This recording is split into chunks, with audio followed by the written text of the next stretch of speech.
आप सभी का हमारे YouTube channel life I study Satya पर स्वागत है। आज हम लोग देखेंगे साइंस के कुछ ऑब्जेक्टिव प्रश्नों को। ये क्लास 10 के प्रीवियस ईयर के प्रश्न हैं। पहला प्रश्न यहाँ क्या कह रहा है हमसे, किसी बिंब का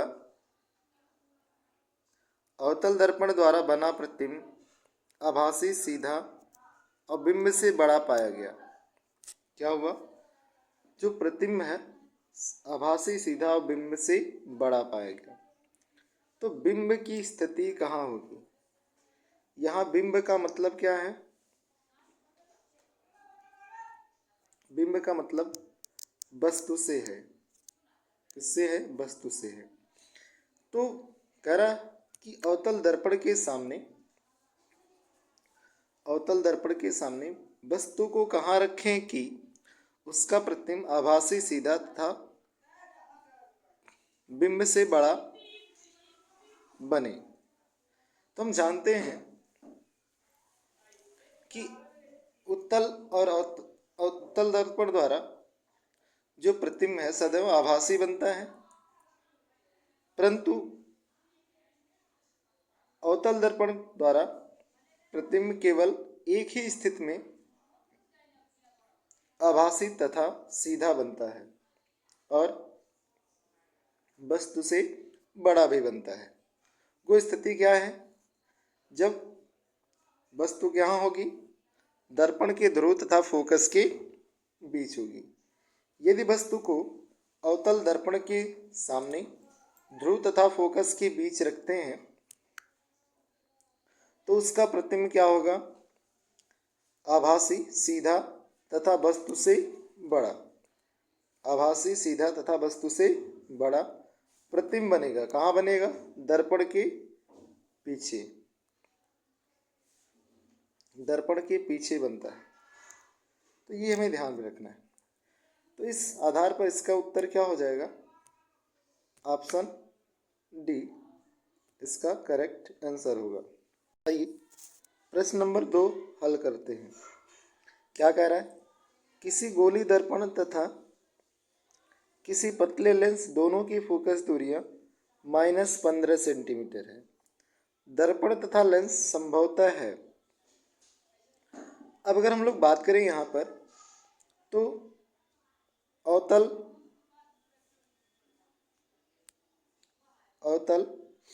दर्पण की बात करें तो हम लोग क्या देखते हैं? अवतल दर्पण की फोकस दूरी क्या होती है? माइनस में होती है। इसी प्रकार अवतल लेंस की फोकस दूरी किस में होती है? माइनस में होती है। तो दोनों की फोकस दूरियां माइनस में होती हैं। तो यहाँ पर हमने क्या देखा कि दोनों की जो फोकस दूरी है वो किस में दी है? माइनस में दी है, अर्थात -15 सेंटीमीटर। तो माइनस फोकस दूरियों वाला क्या है? दोनों में चाहे लेंस हो चाहे दर्पण हो, दोनों की कंडीशन में क्या होता है? अवतल होता है। इस प्रकार हमारा उत्तर क्या है? ऑप्शन ए दोनों अवतल। आइए तीसरे प्रश्न को हल करते हैं। तीसरा प्रश्न क्या कह रहा है? किसी किसी शब्दकोश में पाए गए छोटे अक्षरों को पढ़ते समय आप निम्न में से कौन से लेंस लेना पसंद करेंगे?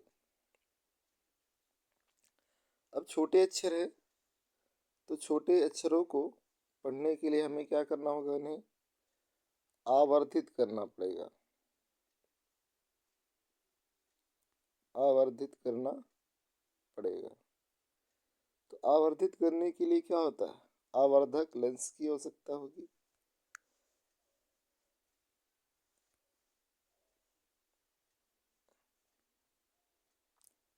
आवर्धक लेंस की आवश्यकता पड़ेगी। तो हमारे पास आवर्धक लेंस कौन सा है? आवर्धक लेंस उत्तल लेंस होता है। कौन सा होता है? आवर्धक लेंस उत्तल लेंस होता है। अब देखिए ऑप्शन में हमारे पास क्या है? तुमने देखा उत्तल लेंस में हमारे पास दो ऑप्शन है। एक तो 50 सेंटीमीटर फोकस दूरी का उत्तल लेंस, और दूसरा 10 सेंटीमीटर फोकस दूरी का उत्तल लेंस। अब इनमें से कौन सा होगा? तो हम जानते हैं फोकस दूरी और क्या, आवर्धन, फोकस दूरी और आवर्धन एक दूसरे के क्या होते हैं? व्युत्क्रमानुपाती होते हैं। फोकस दूरी और आवर्धन क्या है?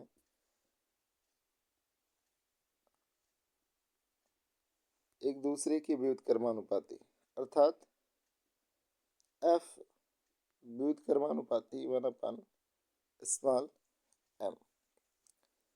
तो जितना कम फोकस दूरी रहेगा उतना अधिक आवर्धन होगा। इसका मतलब क्या होगा? यह हमारा जो आंसर है वो कौन सा होगा? ऑप्शन नंबर सी, अर्थात 10 सेंटीमीटर फोकस दूरी का उत्तल लेंस। आइए बात करते हैं तीसरे नंबर प्रश्न के बाद चौथे नंबर प्रश्न पर। क्या कह रहा है चौथा नंबर प्रश्न? मानव नेत्र जिस भाग पर किसी वस्तु का प्रतिबिंब बनाते हैं उसे क्या कहते हैं? तो मानव नेत्र कि जिस भाग पर उसका वस्तु का प्रतिबिंब बनता है उसे रेटिना कहते हैं। अब यहाँ रेटिना ना दे करके क्या एक इसका हिंदी नाम दिया है। क्या होगा हिंदी नाम? तो यहाँ हिंदी नाम के संदर्भ हम लोग देख रहे हैं क्या, दृष्टि पटल। मानव नेत्र की दृष्टि पटल पर किसी वस्तु का प्रतिबिंब बनता है। कार्निया ये भी मानव नेत्र का भाग है, पुतली ये भी है, परितारिका जिसे आइरिस के नाम से भी जानते हैं ये भी क्या है, मानव नेत्र का हिस्सा है। तो हम जानते हैं कार्निया जहाँ से प्रकाश प्रवेश करती है, पुतली जो स्वतः क्या होती है, अपनी आकार परिवर्तित करती है, आइरिस जिसके कारण मानव नेत्र का जो रंग है काला भूरा नीला होता है। आइए आगे बात करते हैं अगले प्रश्न पर। पांचवा प्रश्न। पांचवा प्रश्न क्या कह रहा है हमसे? दो चालक तार जिनके पदार्थ लंबाई तथा व्यास समान है किसी विद्युत परिपथ में पहले श्रेणी में और पार्श्व क्रम में संयोजित किया जाता है। श्रेणी क्रम और पार्श्व क्रम संयोजन में उत्पन्न ऊष्माओं का अनुपात क्या होगा? अब देखिए यहाँ क्या कह रहा हमसे कि चालक तार के पदार्थ लंबाई और व्यास समान है। ऐसे में क्या होगा कि दोनों चालक तारों का जो प्रतिरोध है वो समान होगा। प्रतिरोध क्या होगा? समान होगा। अर्थात पहले चालक तार का प्रतिरोध भी आर होगा और दूसरे चालक तार का भी प्रतिरोध आर होगा। ऐसे में अगर इनको हम श्रेणी क्रम में जोड़ते हैं तो श्रेणी क्रम में जो तुल्य प्रतिरोध होगा वो क्या होगा? 2R के बराबर होगा, क्योंकि हम जानते हैं श्रेणी क्रम संयोजन में तुल्य प्रतिरोध क्या होता है? तुल्य प्रतिरोध R बराबर R1 प्लस R2। इस आधार पर क्या होगा? श्रेणी क्रम में जो तुल्य प्रतिरोध होगा वो 2R के बराबर हो जाएगा। अगर हम लोग समांतर क्रम की बात करें तो समांतर क्रम संयोजन में तुल्य प्रतिरोध 1/R बराबर 1/R1 प्लस 1/R2 होता है। या R बराबर R1 इंटू R2 बटे R1 प्लस R2 होता है। ऐसे हम लोग क्या बात कर सकते हैं, ये केवल दो प्रतिरोधों के लिए ऐसे है। यहाँ वाला ये जो फार्मूला है R बराबर R1 इंटू R2 बटे R1 प्लस R2। तो यहाँ पर अगर हम लोग बात करें तुल्य प्रतिरोध, तो ऐसे में हम देखें जब दोनों सेम हैं तो क्या हो जाएगा, यहाँ जो तुल्य प्रतिरोध है कैपिटल R बराबर R/2 हो जाएगा। तो श्रेणी क्रम में तुल्य प्रतिरोध क्या है 2R, और समांतर क्रम का तुल्य प्रतिरोध क्या है R/2। अब हम यहाँ पर क्या उष्मा का सूत्र लगाएंगे, उष्मा H बराबर क्या V² upon R into T का। इस फार्मूले को समझते यूज करते हैं यहाँ, तो सॉल्व करने पर हमें क्या मिलेगा, यहाँ 1:4, तो 1:4 प्राप्त होगा। आइए अगला प्रश्न देखते हैं। तो यहाँ हम लोग बात करें अगले प्रश्न पर कि विद्युत धारा उत्पन्न करने की युक्ति को क्या कहते हैं। विद्युत धारा उत्पन्न करने की जो युक्ति है वो क्या है,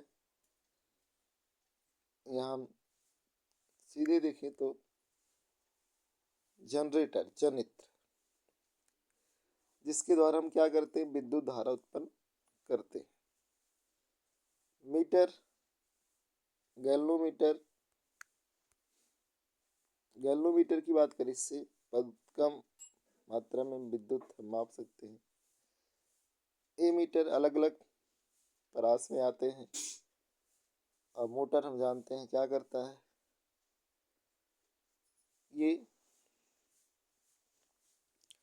विद्युत ऊर्जा को यांत्रिक ऊर्जा में कन्वर्ट करता है।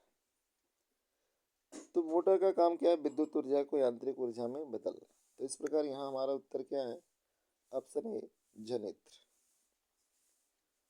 बात करें क्या 7वें प्रश्न की, निम्नलिखित में से कौन किसी लंबे विद्युत धारावाही तार के निकट चुंबकीय क्षेत्र का सही वर्णन करता है।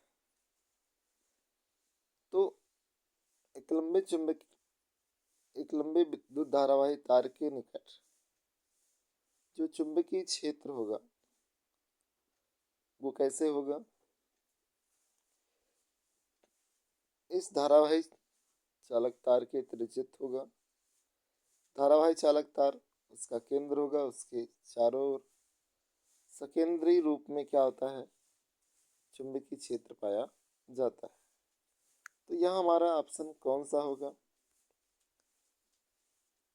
ऑप्शन डी चुंबकीय क्षेत्र सकेंद्रीय क्षेत्र रेखाओं का केंद्र तार होगा।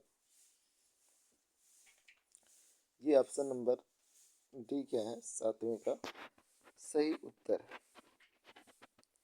तो ये हमने देखा यहाँ फिजिक्स या भौतिक विज्ञान के 7 क्वेश्चन। आइए आगे चलते हैं। आइए केमिस्ट्री पार्ट के प्रश्नों को हल करते हैं। केमिस्ट्री में पहला प्रश्न क्या कह रहा है, 1 बिलियन लाल लिटमस को नीला करता है। क्या कह रहा है, 1 बिलियन लाल लिटमस को नीला करता है, तो इसका पीएच मान संभव है। तो पीएच मान कितना होगा,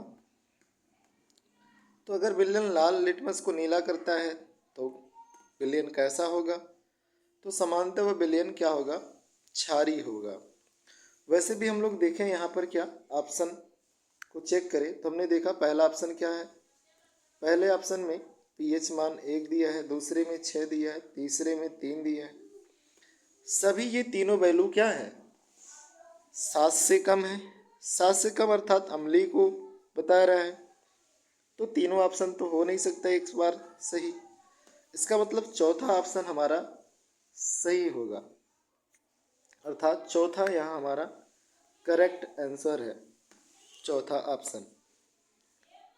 तो लाल लिटमस पेपर जब क्षारीय विलयन में डुबाया जाता है तो वो नीले रंग का हो जाता है।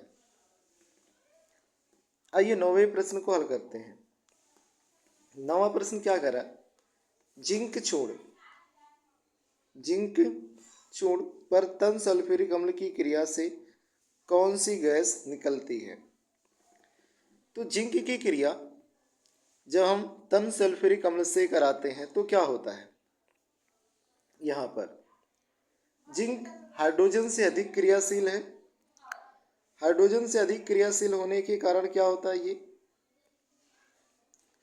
ये अम्लों से हाइड्रोजन को विस्थापित कर देता है। तो यहाँ से क्या होगा, ये जो जिंक है सल्फ्यूरिक अम्ल से क्रिया करता है तो क्या करता है, हाइड्रोजन गैस निकालता है। इस प्रकार हमारा उत्तर जो है वो क्या है, हाइड्रोजन गैस H2 है। आइए बात करते हैं अगले प्रश्न को। कह रहा है कि एल्काइन का सामान्य सूत्र क्या है। तो हम लोग जानते हैं कार्बनिक यौगिकों के लिए क्या होता है, alkane alkene alkyne, alkane alkene alkyne. तो हम लोग जानते हैं एल्केन मतलब सिंगल बॉन्ड, एल्काइन एल्कीन का मतलब डबल बॉन्ड, और एल्काइन का मतलब क्या, ट्रिपल बॉन्ड होता है। तो यहाँ पर हम लोग क्या बात कर सकते हैं, यहाँ एल्काइन का मतलब जैसे क्या, C2H2, C2H2। तो C2H2 क्या क्या नाम है, एसिटिलीन। अब देखिए यहाँ पर हम कहाँ देखें, C2 मतलब N का मान 2 और H का मान 2 हो जाए, तो N का मान किस ऑप्शन में रखने पर क्या हो जाए, C2 और H2 प्राप्त हो जाए। तो हम ऐसा देख रहे हैं क्या, हमारे पास ऑप्शन नंबर जो C है, सिर्फ ऑप्शन नंबर C, ये एक ऐसा ऑप्शन है जिसमें N बराबर 2 रखने पर हमें C2H2 प्राप्त होगा, अर्थात हमारा जो उत्तर है ऑप्शन नंबर C है। आइए बात करते हैं 11 नंबर प्रश्न के संदर्भ में। एल्डिहाइड का प्रक्रियात्मक समूह है, एल्डिहाइड, इसको समान रूप से हम क्या बोलते हैं, बॉन्ड CHO, बॉन्ड CHO। अब देखिए CHO कहाँ पे है, हम लोग देख रहे हैं ऑप्शन नंबर बी में। इस प्रकार एल्डिहाइड का जो प्रक्रियात्मक समूह है वो क्या है, ऑप्शन नंबर बी, अर्थात ऑप्शन बी क्या है, 11 नंबर का सही उत्तर है। आइए आगे चलते हैं, 12 नंबर प्रश्न को हल करते हैं। 12 नंबर प्रश्न क्या कह रहा है, निम्न में कौन सी धातु अम्लों से हाइड्रोजन को विस्थापित करती है। कौन सी धातु अम्लों से हाइड्रोजन को विस्थापित करती है। तो हमें ये ध्यान रखना है क्या, वे धातुएं अम्लों से हाइड्रोजन को विस्थापित करती हैं जो विद्युत रासायनिक श्रेणी में हाइड्रोजन से क्या हो, ऊपर हो, विद्युत रासायनिक श्रेणी में हाइड्रोजन से ऊपर हो। कौन सी हैं, यहाँ पर ऑप्शन में जो दिया है मैग्नीशियम और जिंक। अभी ऊपर हमने एक प्रश्न देखा भी है ऐसा ही। तो यहाँ पर जो हमारा उत्तर होगा वो कौन सा होगा, ऑप्शन नंबर ए, ऑप्शन नंबर ए मैग्नीशियम या जिंक। धातु अम्लों से में से हाइड्रोजन को क्या करती हैं, विस्थापित करती हैं।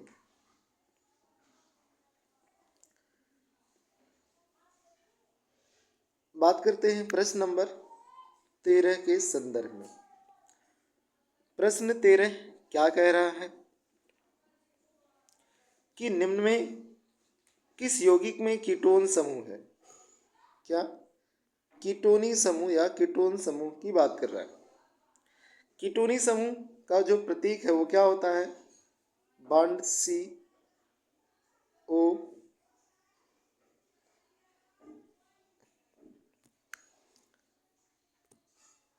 Bond C O bond. इधर भी एक एल्किल मूलक होगा और इधर भी एक एल्किल मूलक होगा, यहाँ और यहाँ भी एक एल्किल मूलक होगा। तो देखिए ऐसा कहाँ पर है, ऐसा कहाँ पर है, तो ऐसा सिर्फ ऑप्शन नंबर डी में है कि जो CO दिखा है यहाँ और दोनों तरफ क्या है, CH3 है, एल्किल समूह है। तो ऐसे में हमने क्या देखा, CH3 bond CO bond CH3। Option number क्या, जो डी है यही हमारा क्या है, उत्तर है। ऑप्शन नंबर डी ये क्या है, इस प्रश्न का उत्तर है। आइए बायोलॉजी पार्ट के प्रश्नों का उत्तर देखते हैं। जीव विज्ञान पाठ के प्रश्नों का उत्तर क्या होगा। 14 नंबर प्रश्न क्या कह रहा है यहाँ पर, मानव में निम्न में से कौन उत्सर्जन तंत्र से संबंधित है। उत्सर्जन तंत्र से संबंधित है तो हम लोग जानते हैं उत्सर्जन तंत्र जैसे क्या कि जो हमारे शरीर से चीज़ों को निकालने का काम करते हैं। हम लोग देखें अमाशय जो स्टोमक है, यहाँ पर क्या होता है, ये भोजन का पाचन होता है, ये है नहीं। प्लीहा ये जो रक्त से संबंधित है। हार्ट जो रक्त को पंपिंग करने का काम करता है। यहाँ ब्रिक ही एक ऐसा ऑप्शन है जो हमारा उत्तर हो सकता है। तो यहाँ उत्सर्जन तंत्र से जो संबंधित है वो कौन सा ऑप्शन है, ऑप्शन डी ब्रिक। आइए 15 नंबर प्रश्न की बात करते हैं। श्वसन प्रक्रम के दौरान क्या कह रहा है, श्वसन प्रक्रम के दौरान ग्लूकोज अणु का पायरुवेट अणु में विखंडन होता है। ग्लूकोज अणु का पायरुवेट अणु में विखंडन होता है, कहाँ पर होता है, तो कह रहा है क्या, यहाँ ये जो विखंडन की क्रिया है ग्लूकोज अणु का पायरुवेट अणु में अनाक्षी श्वसन के दौरान होता है। ऐसा कहाँ होता है, सिर्फ कोशिका द्रव्य में। ऑप्शन क्या, बी कोशिका द्रव्य के अंतर्गत। तो 15 नंबर का आंसर क्या है, ऑप्शन बी कोशिका द्रव्य। आइए 16 नंबर प्रश्न को हल करते हैं। क्या कह रहा है, जीव में अपने कायिक भाग से नए जीव के निर्माण की क्षमता को कहा जाता है। क्या कहा जाता है, कायिक भाग से नए जीव के निर्माण की क्षमता। कायिक भाग मतलब पेड़ पौधों के तनों पत्तियों जड़ से बात कर रहा है। तो कौन सा है यहाँ, मुकुलन बूडिंग। तो यहाँ ऑप्शन नंबर क्या है, बी इस प्रश्न का सही उत्तर है। आइए 17 नंबर प्रश्न की बात करते हैं। कह रहा है 17 नंबर प्रश्न, निम्न में से कौन बीज में परिवर्तित होता है। तो बीज में परिवर्तित होने वाला जो भाग इसमें कौन सा है, ये वर्तिकाग्र, परागकण, वर्तिका ये सब तो है नहीं। ये सब परागण की क्रिया में सहायता करते हैं। यहाँ पर कौन सा है? ऑप्शन नंबर ए, बीजांड। 18 नंबर प्रश्न का उत्तर देखते हैं। क्या कह रहा है 18 नंबर प्रश्न? कि डीएनए का वह भाग जिसमें किसी प्रोटीन के लिए सूचना होती है। तो डीएनए का वह भाग जिसमें किसी प्रोटीन के लिए सूचना होती है। तो हम लोग क्या कह रहे हैं? लक्षण, जीनोटाइप, जीन, अलील। तो यहाँ पर क्या है? लक्षण, जीनोटाइप, अलील ये सब क्या है? वंशागत के अध्ययन से संबंधित है। यहाँ पर हमारे पास ऑप्शन क्या है? ए, जो क्या है? जीन है। तो 18 नंबर प्रश्न का जो उत्तर है वो ऑप्शन क्या है? बी। 19 नंबर प्रश्न क्या कह रहा है? निम्न में से कौन एक कृत्रिम परितंत्र का उदाहरण है? कृत्रिम परितंत्र मतलब मानव द्वारा निर्मित परितंत्र। तो कौन सा होगा? तो यहाँ पर हम लोग देखें, घास स्थल जो प्रकृति द्वारा भी बना होता है, वन ये भी, मरुस्थल ये भी, लेकिन जो हम लोग नाम ही दे दिया यहाँ देखिए, क्या? मानव निर्मित कृषि भूमि कृत्रिम है। तो कृत्रिम का मतलब मानव निर्मित। तो यहाँ क्या है? मानव निर्मित कृषि भूमि। क्या होगा इसका सही उत्तर? होगा। अगला देखिए 20 नंबर जो प्रश्न है, इसके संदर्भ में हम लोग बात करें तो क्या कह सकते हैं? 20 नंबर प्रश्न यहाँ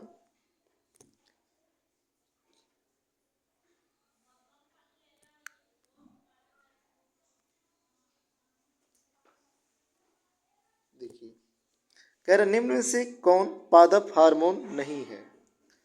पादप हार्मोन नहीं है तो यहाँ हम लोग देखें, ऑक्सिन, ऑक्सिन पादप हार्मोन है, साइटोकाइनिन पादप हार्मोन है, जिब्रेलिन पादप हार्मोन है। अब ये बचा क्या? थायरॉक्सिन। हमने क्या कहा? ऑक्सिन भी क्या है? पादप हार्मोन है। ये जो थायरॉक्सिन है यही एक ऐसा हार्मोन है जो पादप हार्मोन नहीं है, मानव हार्मोन है, थायराइड ग्रंथि से संबंधित है। तो इस प्रकार इसका उत्तर है क्या? Option C. तो ये हमने देखा 20 प्रश्न जो हाई स्कूल के प्रीवियस ईयर के पेपर का था। Thank you.